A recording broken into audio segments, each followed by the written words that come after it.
Serial Anupama में अनुपमा की love story biography ने बुक ने मचा दिया मार्केट में तहलका। जी हाँ दोस्तों, सीरियल अनुपमा में दिखाई जाएगी बागबां वाली स्टोरी जो कि कहीं ना कहीं काफ़ी इमोशनल होने वाली, और कहा जा रहा है कि यहीं से अनुपमा की कहीं ना कहीं एक नई शुरुआत दिखाई जाएगी। अनुपमा लापता हो चुकी है और सब घर वाले सब जगह ढूंढ लेंगे, लेकिन अनुपमा ने अपने आप को कैद कर लिया और एक नई दुनिया बसा ली है। वो अपना नया बिजनेस चलाती है, लोगों की मदद करती है, लेकिन रिश्ते नहीं बनाती।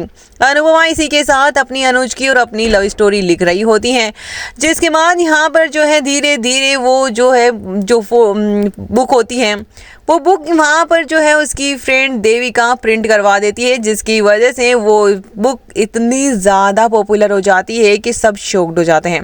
जी हाँ दोस्तों, पूरी तरह से तहलका मचा देती है ये बुक और अनुपमा को मिलता है बेस्ट राइटर बेस्ट ऑथर का अवार्ड। देखने को मिलता है कि यहाँ पर अनुपमा बहुत ज़्यादा, उसके पास फिर से पैसे आ चुके हैं और अनुपमा एक नई शुरुआत करने वाली है। अनुपमा को अवार्ड दिया जाता है जहाँ पर पूरा शाह परिवार भी पहुँचता है, और यहाँ पर जो है शाह परिवार अनुपमा को एक साल से ढूंढ रहा था और अब अनुपमा से मिलने के लिए तरस जाता है।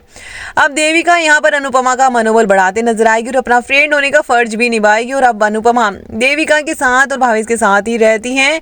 देखने को मिलने वाला है कि यहाँ पर अनुपमा को ये अवार्ड दिया जाता है, जहाँ पर अब अनुपमा अनुज की फोटो लेकर पहुंचती है और अनुपमा का काफ़ी इमोशनल स्पीच होता है। उसकी नज़रें तो अपने परिवार पर पड़ ही जाती है, लेकिन वो यहाँ पर एक बहुत इमोशनल स्पीच देती हैं कि जो है एक इंसान किस तरह से बागबां बन के अपने परिवार को सींचता है, लेकिन एक दिन जब उनको सहारे की ज़रूरत होती है तो पूरा परिवार उनसे अपना हाथ छुड़ा लेता है।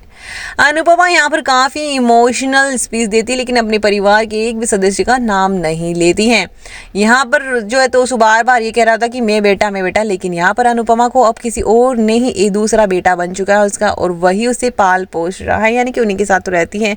और यहाँ पर देविका का अनुपमा जिक्र करती है कि मेरी फ्रेंड की वजह से मैं आज यहाँ पर खड़ी हूँ। मैंने कभी नहीं सोचा था कि ये बुक मार्केट में आएगी और आप लोगों को इतनी पसंद आएगी, लेकिन पसंद करने के लिए धन्यवाद।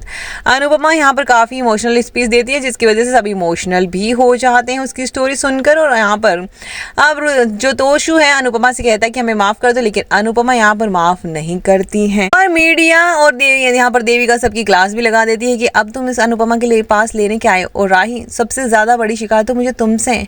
तुम्हारे लिए तो अनुपमा ने क्या कुछ नहीं किया, और मुझे लगता था कि एक तुम ही हो जो अनुपमा की सोतेली बेटी, यानी कि उस अनाथ, आप जो अडॉप्टेड बेटी नहीं, तुम मुझे लगती थी कि तुम अनुपमा की परछाई हो, लेकिन ऐसा कुछ भी नहीं हुआ। और यहाँ पर जो है राही को भी काफ़ी कुछ सुनने को मिलता है, देखने को मिलता है कि देविका यहाँ पर अनुपमा की गाड़ी में बैठने होने के बाद अनुपमा कहती है कि देविका चलो लेट हो रहा है हमें, और यहाँ से अनुपमा उन घर वालों से बात किए बिना ही वहाँ से निकल जाती है।